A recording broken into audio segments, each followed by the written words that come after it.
Welcome, guys, to another episode of Consciously Curious. We have Adam Zagata for round two. With he's a real estate broker for DApril Properties. That's correct.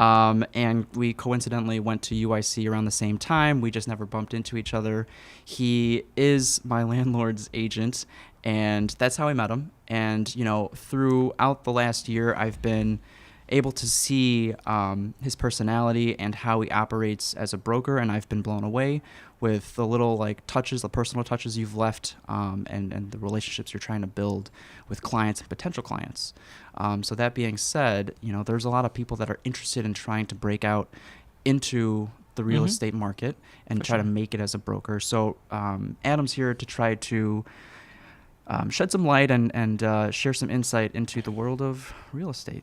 Right, most welcome. definitely. Thanks for having me, Victor. For sure. Round two? Yeah, round two. It's going to be a good one. We'll hammer out all the details this time. And let's start with how you got into it. So how did I get into real estate? I guess at the end of the day, long story short, is corporate America just pissed me off enough. Yeah. Where I just decided to take a leap of faith and be an entrepreneur, be in business for myself.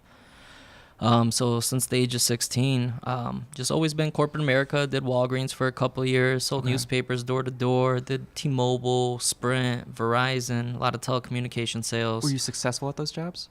Oh, hell yeah. You were crushing it. I was crushing it.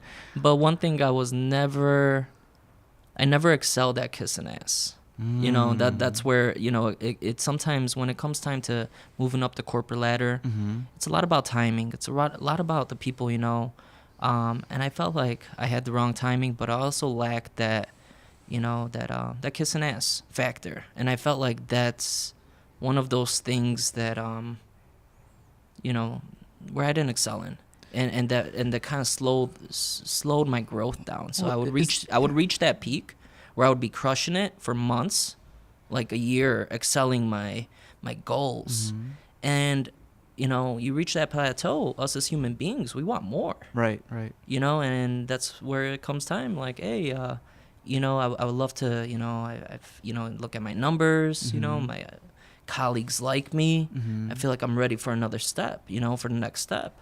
And whenever there is someone there, upper management, that doesn't give you that opportunity, or maybe hires externally and gives somebody else that opportunity, it really does piss you off. Yeah. And, it sucks to say, but I would turn from this badass employee because I had that energy in me, that morale. And they didn't see that. And I did, and then they didn't reward it. So without that recognition, it kind of puts an employee down that's driven on sales or driven on recognition. Right. So, but yeah, my most recently was Chase. I was a personal banker, took a pay cut coming from Verizon, trying to move up the corporate ladder. And exactly what I seen, the next role was being a relationship banker. I've, ever since the interview process, just always, I want to do this. I made it clear. And when that time came, a lot of colleagues were quitting at my branch. So, that's supposed to slow me down from moving to another position because lack of staff, that's not my fault, lack of staff. Yeah. And then seeing externals being hired into the position that I wanted to go into, that's another thing that drove down my morale. Yeah. So finally, I'm like, all right, it was between insurance, some type of business for myself. I chose real estate. Did real estate and Chase for 3-4 months simultaneously. What do you mean? What does that mean? So you're helping people get mortgages, or? No. So I got my real estate license. Oh, okay. While still at Chase. Oh, gotcha. And while building up my book of business, my real estate book of business, I still worked at Chase for about 3 months. Okay. So I would talk to these clients, and before they left, and say, "Hey, here's my business card. If you're looking to buy or sell a house, you know who to call." Right. And eventually, I actually did. I didn't know any better, so I did invest money into Zillow just to give myself a little fast track into a career and building a pipeline. Right. So once I felt comfortable with that pipeline, I quit Chase. I did Uber for about a month and a half. Oh, really? Okay. Just to have some active income coming in my way. Yeah. And eventually stopped doing Uber and focused on real estate full time. Wow. Okay. And before you decided to go into real estate, I know you said that you had that entrepreneurial spirit. Were there other options besides real estate that you were looking at? The only other thing that I was exposed to, because I have a fraternity brother. Okay. That he does insurance. Okay. So it was almost like, do I do, help people buy and sell homes, or do I, do real estate? Yeah. Oh, I'm sorry, insurance sales, Yeah. on homes, auto, maybe health as well. But I just decided to go to real estate route. Just felt like, I was kind of... Was it a certain someone that opened that door for you? You know what? There was two individuals, an old colleague at T-Mobile who got into real estate about a year and a half prior to me. And I'm like, no, it's cool. I'm going to move up this corporate ladder. I'm crushing it. I'm comfortable. Yeah. And because we're on that subject, it's comfort sucks. And that's what corporate America strives on. Yeah. Is making their employees comfortable. Yeah. Oh, here's a little PTO. We talked about benefits and all that. Here's little benefits. Here's some, right. Life insurance and all this bullshit. It's hard to leave. It is hard to leave. But they make you comfortable, so you don't leave them. You get complacent, and you stick it out there, and they don't have to look for another employee. Right. So don't be complacent. Right. What was I talking about? How you chose between selling insurance and real estate, but you said that you had a buddy from T-Mobile that got you into T-Mobile. real estate. Also, another fraternity brother. His name's Miguel Chacon. Okay. He kind of, exposed me to real estate just a bit, but eventually, I seen it was a very lucrative business. Oh, great. I think some of my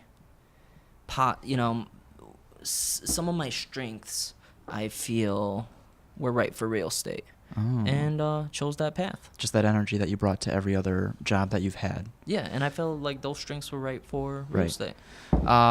Okay, so before you got your license, walk us through the process of taking the exam and prepping for it. Yeah, so with that, I really had no one really to consult with. Okay. I Googled, Illinois real estate license. Sure. Bunch of places popped up, but I chose what was convenient to me. It's between $500 to $700, to get your real estate license. Yeah. It's broken down into basically it's 90 hours. 75 hours could be done self-study, online, or classroom. Mm-hmm. I was working at Chase still, so I had to do self-study. Yeah. So I did my 75 hours, passed a little test, did my remaining 15 classroom, and I was given the green light to take the state exam. Yeah. So really $900 and $700 investment. Told me that last to start a business essentially. Yeah. No, yeah, and again, just to reiterate what I was telling you last time is it's just like, sometimes you just gotta take a step back, and it's like you could create such a lucrative business and invest 90 hours of your studying and $700. Right. $700. That's freaking crazy, Yeah. and just comparing it to any freaking business, Right.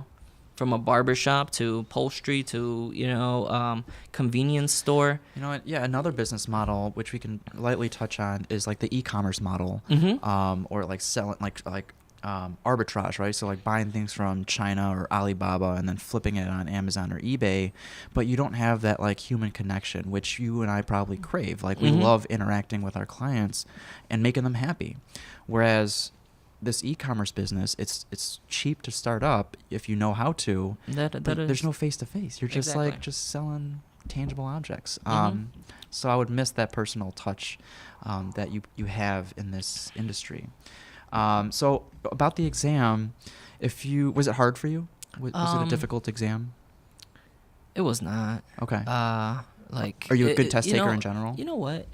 I'm not gonna say it was not. If you're hungry enough, if and you're going to sit down and really commit yourself to studying, there's this online additional course I took, examsmart.com. Okay. Just some relevant questions, extra review.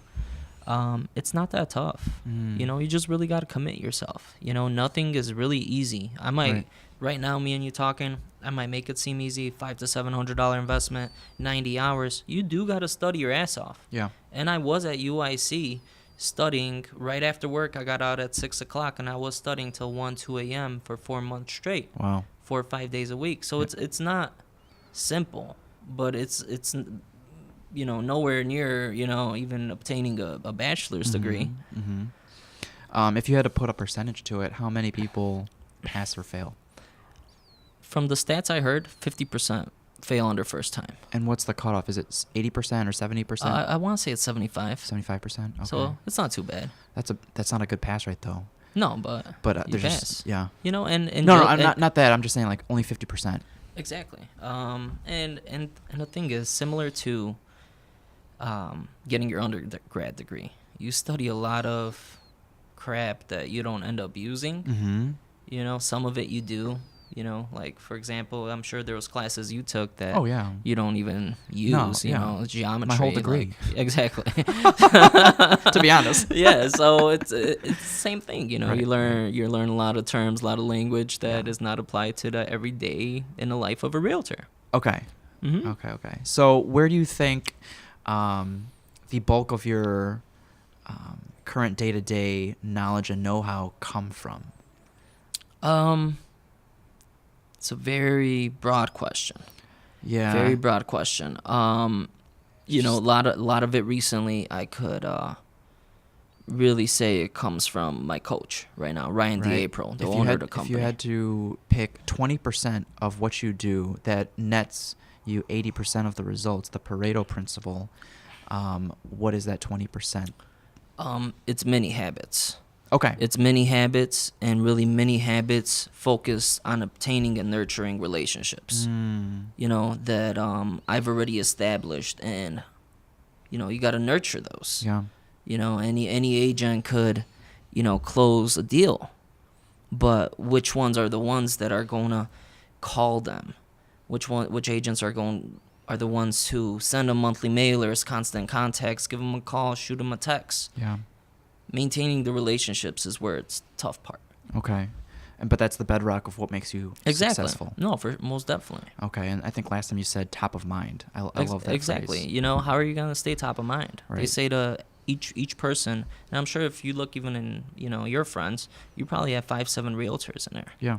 And trust me, if you put, hey, I'm looking for a realtor, any referrals, you will have 20 comments within 30 minutes.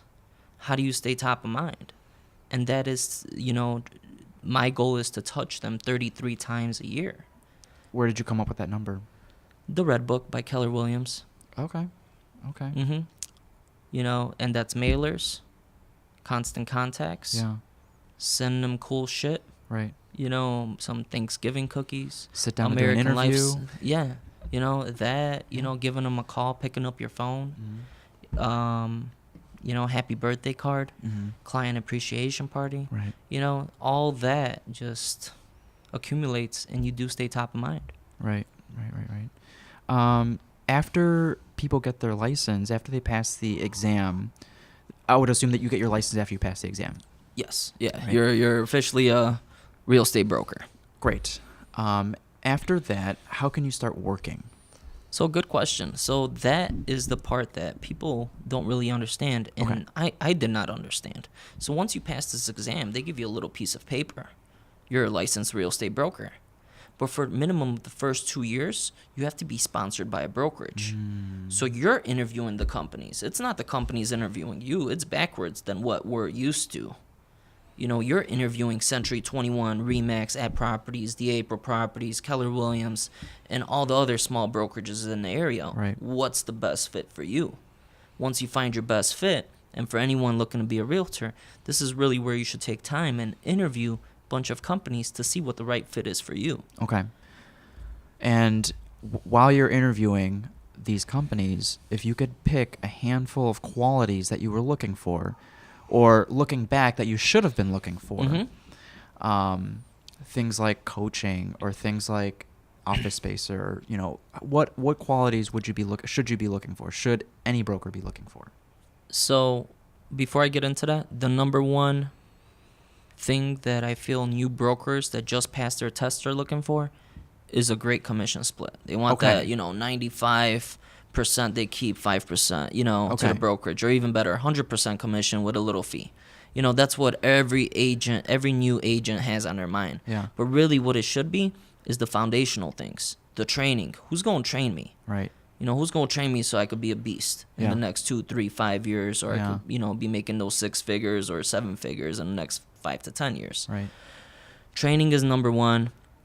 Culture, like that's huge. I don't even know which one's first, if it's training or the culture, because based on the culture and based on the type of individual you are, and maybe to me, it might be culture, because I feed off people's energy. Mm-hmm. I'm not one who works from home or could go to an office and just work. I need that positive energy around me. Right. I need, just, I don't know, that vibe. Right. Just so I could live off, feed off of. So training, culture, the support. And when I say support, for compliance, even if it's marketing support, and then I guess the commission, Yeah. the split. Yeah. It's for obvious reasons. Yeah. Mm-hmm. So you mentioned the office space and the camaraderie and the support, but is it possible to be a broker but work from home? Yeah, I could do that right now. Even lately, my current office is being rehabbed. Yeah. So this is, our temporary office here. Right in Wicker Park. But Right. I've been a coffee shop whore. I've been working from Starbucks every day. Oh. I come here. I'm working Just- from home sometimes. okay. I could work from wherever I'm at. If Could I you have technically have another job? You could, right? technically, you could. You wouldn't. Your time would be I- stretched thin. I feel like you cannot be a super successful realtor. And everyone has that's subjective too. What's successful to some people. Yeah. But you can't be fair to yourself and say you're killing it in real estate if you have another job. Like, I just don't see that happening. I can't see myself having another full-time job Right. because right, I'm already right, putting right. in 40, 50, 60 hours a week. Wow. So I can't picture myself having another job and doing well twice. And there is individuals like that. I'm sure you know them too, that, they might be, a realtor, then they might be a substitute teacher, they might do Uber, sell Right. insurance, where they're a jack of all trades and a master of none. Ooh. I'm just trying to be just the master of one damn thing. Yeah. I don't want to focus on anything else. I want to be great Right. at one thing. Right. And to add to that, and to add to the entrepreneurial spirit of being a broker, your phone isn't off. It's never off. Oh, it's not. I forgot to take it out of my pocket. Oh, I did. I don't even know where it's at. I think you're Oh, I fine. put it on the chair. I think you're But fine, it's yeah. never off. It's never off, and that's one of the cons to Yeah. being an entrepreneur and being a realtor, being a 1099 employee, however you want to call it, is I don't have my PTO. No benefits. I have no sick days, man. I have that's the con. I can't just go on a vacation and say forget about everything. I can't lift up my phone. Yeah. That's my lifeline right there. That's my business. Right. Yeah, so that's the con. That's definitely the con, and that's something people. I mean, are people typically calling in weird hours? Oh, of course. Really? And even just like Sunday at 8 a.m. Oh, Even okay. right now, I'm sure after we finish up, I'm gonna be making those calls at 9 o'clock. Yeah. And it's something tough for my wife to, Right. Yeah. just really accept. She's getting better at it, but it still Yeah. pisses her off. But that's the one con. If there's anybody out there thinking about being a realtor, is like you're not off. Right. I feel like being off is a skill that is learned, and I have not learned that yet. But it's I feel like that's what makes you successful, obviously, right? And you thrive on that. And there are people out there that are work, work, work. And when you tell them, like, when you ask them, where's your work-life balance? Like, no, they don't have one because they love work that much. Yeah. And their family has maybe learned to love it just as much or maybe been supportive of it. Mm-hmm. And so to each their own. It's a very subjective It is. question. No, it is. When you ask someone, what's your work-life balance? Mm-hmm. And you just got to be very self-aware of what you need in your life, how much family time, and when it is okay to kind of unplug sometimes. Yeah, at the end of the day, it's like what keeps you happy. Because if you're not happy with life, work's not going to be going that well for you either. Right. You know, right, if you right. can't create that work-life balance Yeah. that fits you as a person, fits Yeah. you as an individual. Right. Mhm. So as a broker right now, is there more potential that could happen for you? No, most definitely. I feel like I'm getting to the point where I'm at capacity. I do have an assistant. Her name's Paula. She is amazing. But I'm my own agent.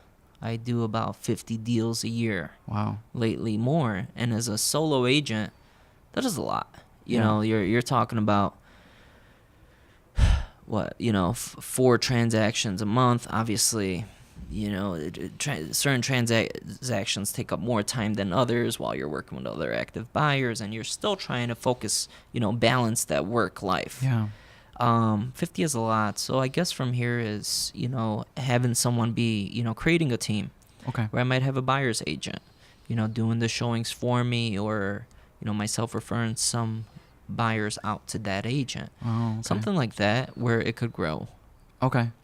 And what kind of deals have you liked setting up? Like commercial deals or business or like personal deals? Or? So, back to how I told you, I don't want to be a jack of all trades and a master of none. Sure. And there's so many avenues in real estate to make money. And it's better to be there's, focused, like some people could do it all, or they might like doing it all. There's commercial, there's flipping, there's picking up tax sales, and Is wholesaling one of them? wholesaling's one of them. Okay.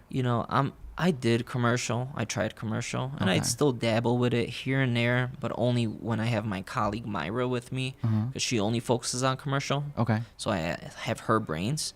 But I just got to the point where I'm just going to stick to what I'm good at and I really enjoy, and that's residential real estate. Is there one that's more lucrative than the other? Both of them are. Both of them are? Okay. Mhm. Okay. So that being said, what is the most fulfilling aspect of the job? Short and sweet, it's the relationship to me. And that's part of, that's probably why I, feel like I've became successful in the business. Yeah. It's just a relationship. I care. Yeah. I feel like that separates me from other agents. Yeah. I want to mature that relationship. I want to nurture it. Not just closing the deal. Not just closing the deal and, never calling again. That's easy to do. Yeah. But that's really what I value. Okay. And that's what I've always valued since I've started working in corporate America. Yeah. Is that relationship. And what part is the most, like the pinnacle satisfaction for you? And if I were to maybe guess, it's that seeing that wow face when they see their dream home that they can actually afford. That's tough to say. That's tough to answer. Oh, okay.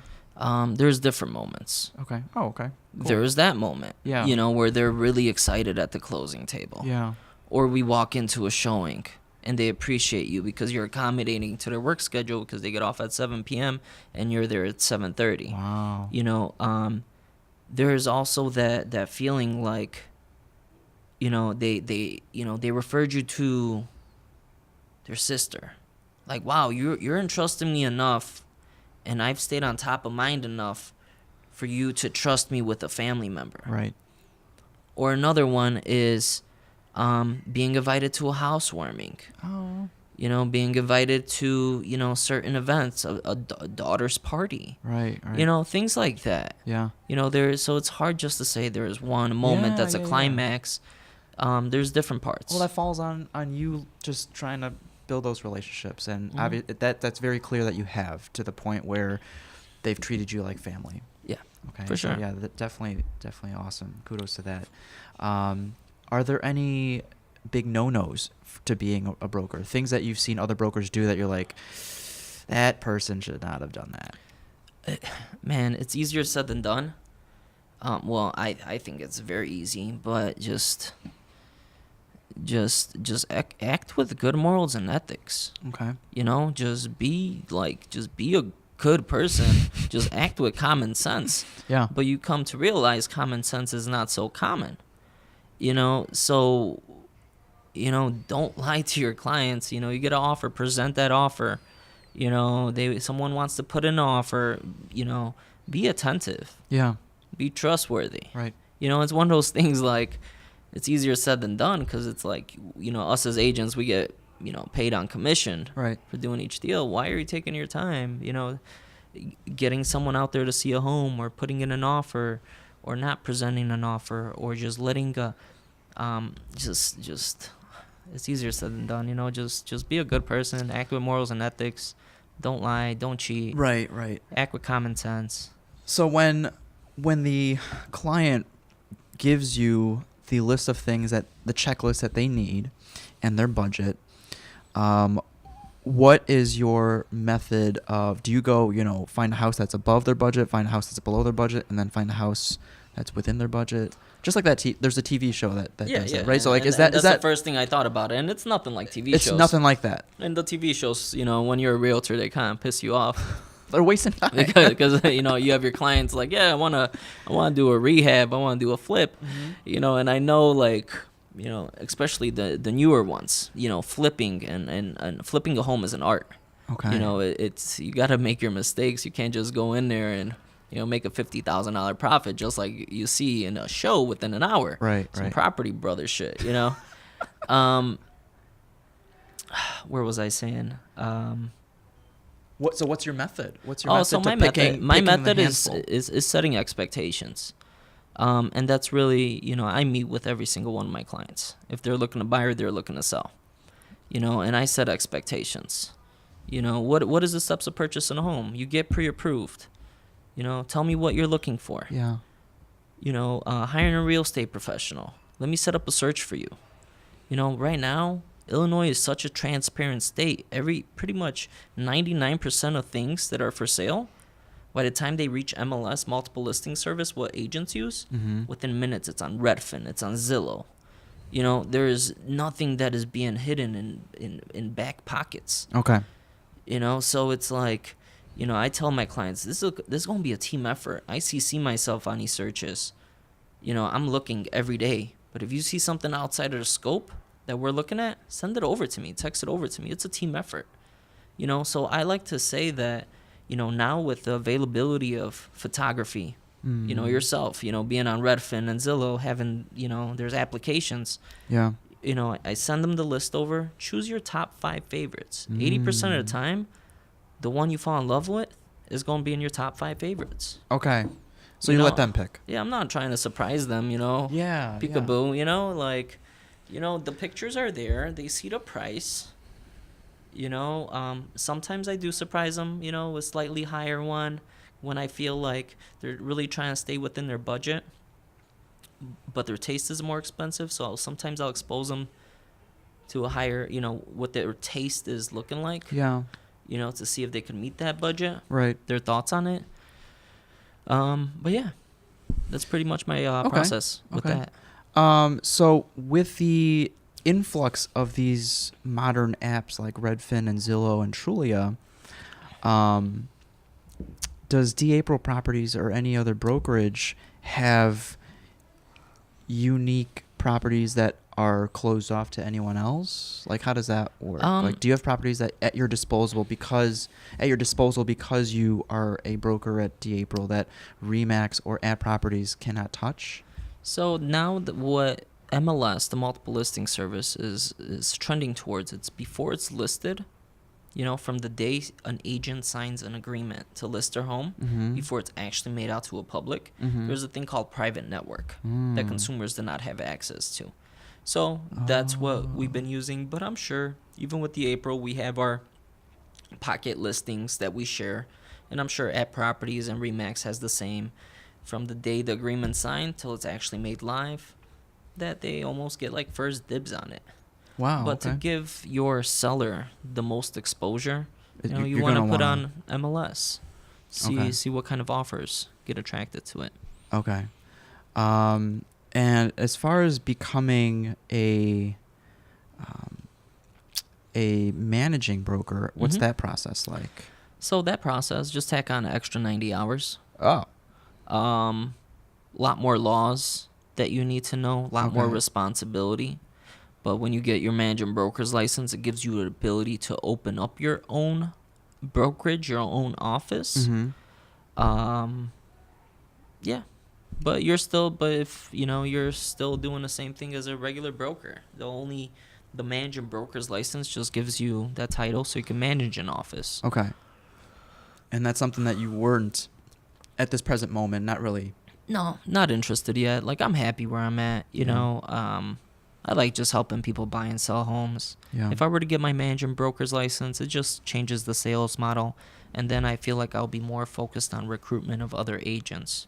You know, trying to grow my empire in a different way. Right. You know, right, get right, agents to work for my brokerage. Right. Yeah. Right now, I'm happy. I might create a team, get a buyer's agent, maybe a second assistant, Yeah. but I'm good. So is that assistant provided by April, or you have to pay for that out of pocket? Myself. Oh, Yeah. okay. So, you know, Where do you- she's amazing. She really helps me a lot out with marketing. I feel marketing is, you know, huge. Like social media, or Everything. so Man. she's posting on your social media? She runs it past me, Oh, okay. and then I say that's a great post. Gotcha. She posts it. Oh. You know, I like to diversify the content. Yeah. Diversify it. You have a different audience on Instagram Absolutely right. versus Facebook. Absolutely You know right, what yeah. kind of post is good for this one. Yeah. Sometimes a post might be good for both. You know, depends. Mm-hmm. But the monthly mailers, the constant contacts, you know, American Lifestyle magazines. I write my own birthday cards, but she, you know, sends it out, drops it off at the post office. Sure. Yeah. So, but just having that help is huge. Okay. Dang. Yeah, and I feel like a lot of businesses, a lot of entrepreneurs underestimate the strength of marketing. It's just reaching the point where you can start to pay and delegate the minutia out to, so you don't have to wait in line at the post office or whatever, you know. So and that's like, a risk. That's a risk in itself. right. You know, growing pains. Growing pains. Yeah. You know. That's So before you hired her on, if you were doing social media or running ads, where should a broker be focusing on if they were to run ads? Where? There's no right answer for that. Oh. There's no right answer. I do everything possible, depending on your budget. Okay. You know, obviously, if your budget's zero, start off with Facebook, Instagram. Guess what? That's free. Yeah. You know, if you have $200 a month to spare, invest it into your monthly mailers, your constant contact. Maybe you want to do AdWorks. But if your budget is low and you're just starting off, Facebook, Instagram, and picking up your damn phone and doing open houses. Yeah. That's where your money should be going towards. Right. And when you talk about Facebook and Instagram, what type of posts are we talking about? You got to diversify it. You can't be boring. You know, sometimes you might want to put a picture of a beautiful home. Mm-hmm. Sometimes I am helping my investors out. So engage in the audience. Which bathroom do you like the most? Yeah. You know, I want to help an investor out. I want to, see what the market's saying. What's the most popular thing now? But I feel like a lot of brokers are doing, or at least putting up pictures of like dream home or dream kitchen or things like that. Yeah, and it's good to throw those in there once in a while. What can change you up? Well, I love taking pictures with my clients at the time of closing. Okay. So just showing that appreciation, showing gratitude. Okay. Being within season 2. You know, happy St. Patrick's Day. You know, happy Ponchki Day. Right. You know, tomorrow's Ash Wednesday. Right. You know, diversifying things like that. And don't get me wrong, I try to keep it that 70-30. Like, I want 70% business.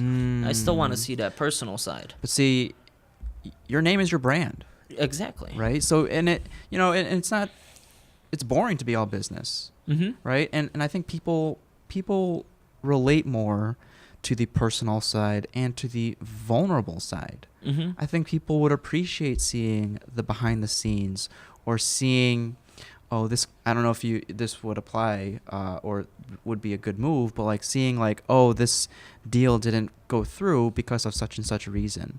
And you're kind of giving an inside look into your world, into the industry. And I think people would appreciate that. And I don't know, I don't think we touched on this last time, but coming from a coaching or teaching aspect, if you do want to one day become a coach, everyone has something to share, right? So any mistakes that you've come across, which you're going over right now, but on a day-to-day basis, feel free to share. And I think I think people I mean on like social media, like people, it's relatable.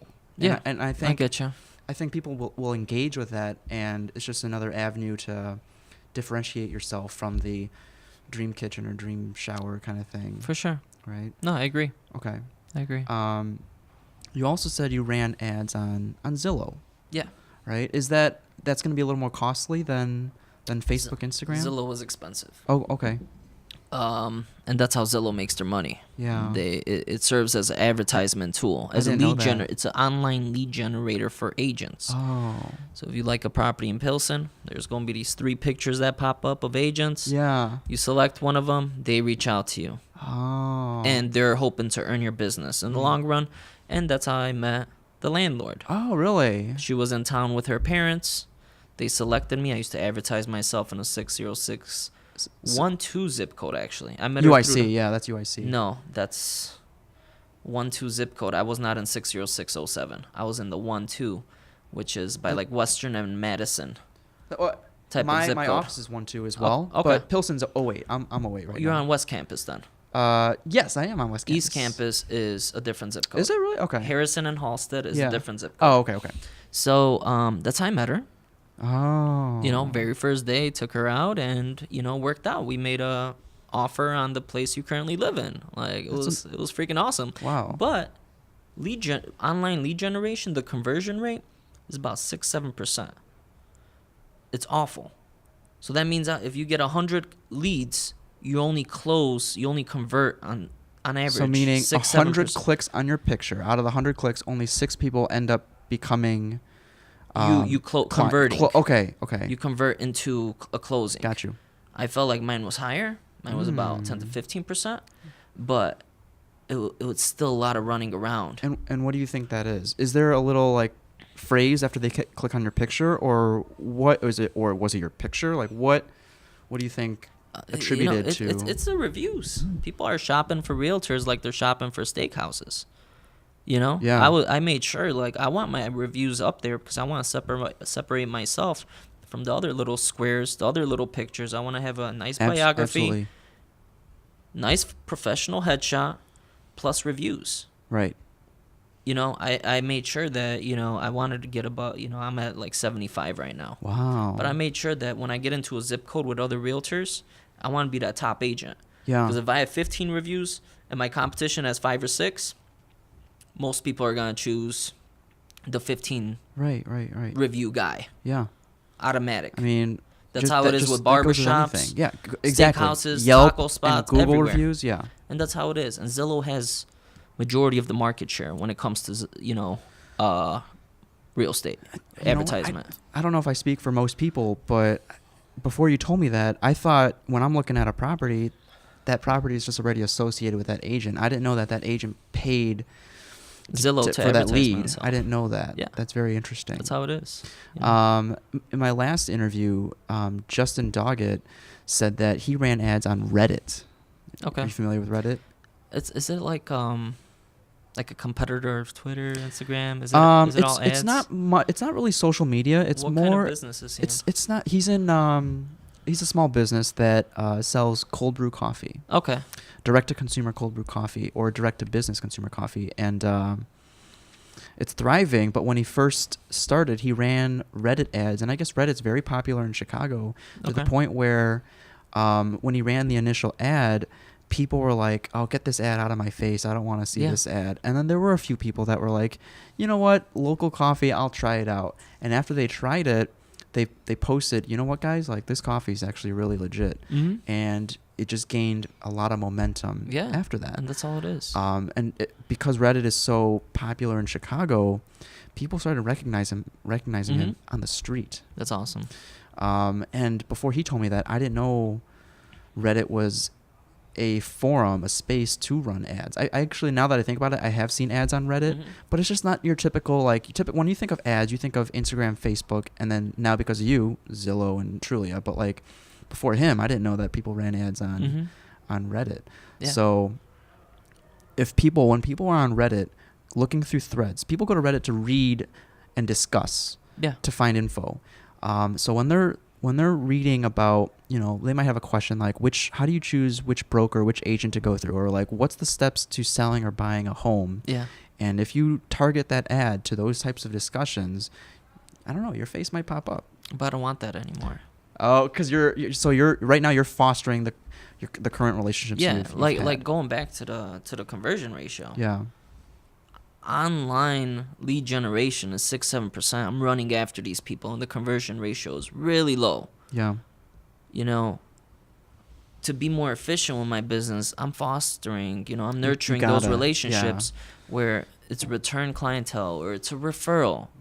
And god damn, I appreciate those so much, because it's like the conversion ratio on those is like 90%. People like you, or people got referred to you that they like. Yeah. It's a warm handoff. Yeah. They automatically trust you. It's not cold. Yeah. Yeah, they automatically trust you. Reddit, shit, like maybe if you were just starting out, you might have tried it if you knew about it. I tried Zillow. I did Zillow. If I were to go back and do it again, I would not do Zillow. Oh, you wouldn't do Zillow? No, I wouldn't not do Zillow. I would, I would have. I thought, because last time we talked, you said that the attention is on Zillow. That's where people go to look, right? It is, but at the end of the day, I spent a lot of money. There was a time where I was spending $1,200 a month on Zillow. Oh, it's not cheap. Okay. In hopes of converting leads. Right. Where if you spend that time, that money, on many habits of marketing, picking up your phone, calling people, doing no cards, putting in 4 hours a week for open houses, you'll get your business more organically, create it more organically. Yeah. That's what I would do if I were to do it again. Okay.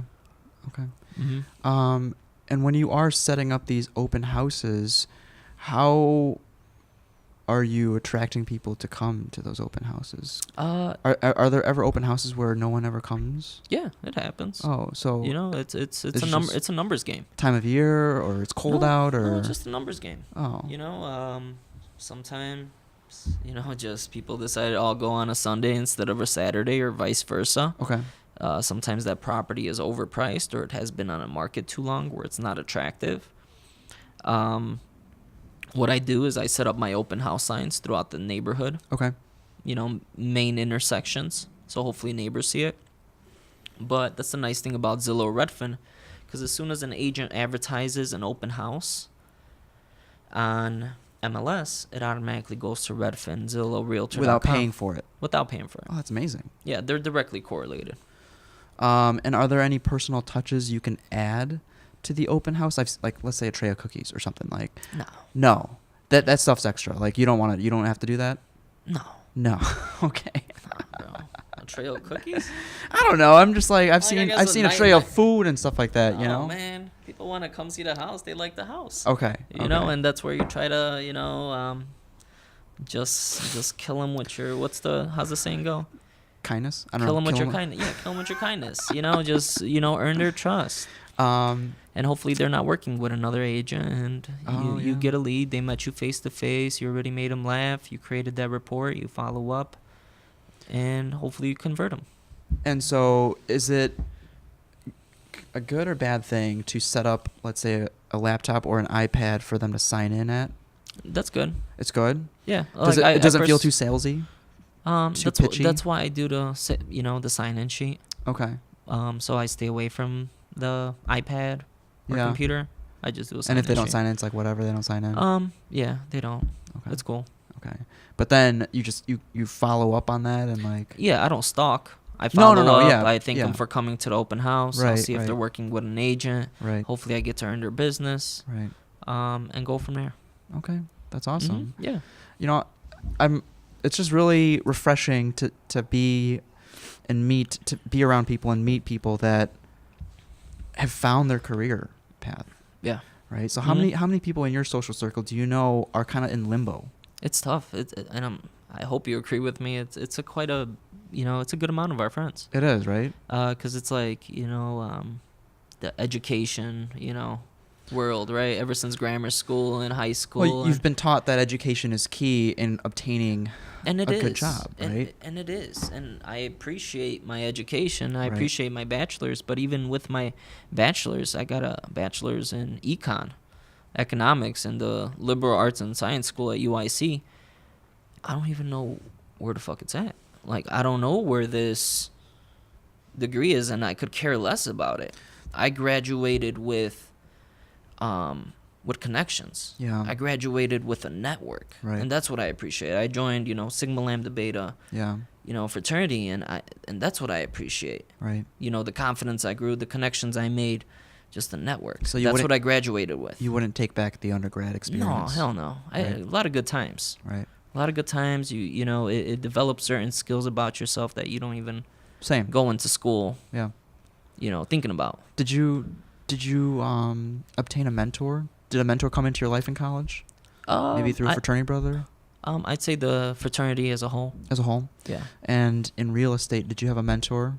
I had a couple. I mentioned Miguel Chacon. I now have a real estate coach. Right. My first managing broker, his name is Herman. Mm-hmm. So a few. Okay. Mm-hmm. Do you ever feel like you would leave D-April? No. Great. No thought, no recent thoughts. I'm just happy thriving. here. You're just thriving. And again, I could go to any brokerage at any moment. Yeah. So I'm happy here. So I have no thoughts about it.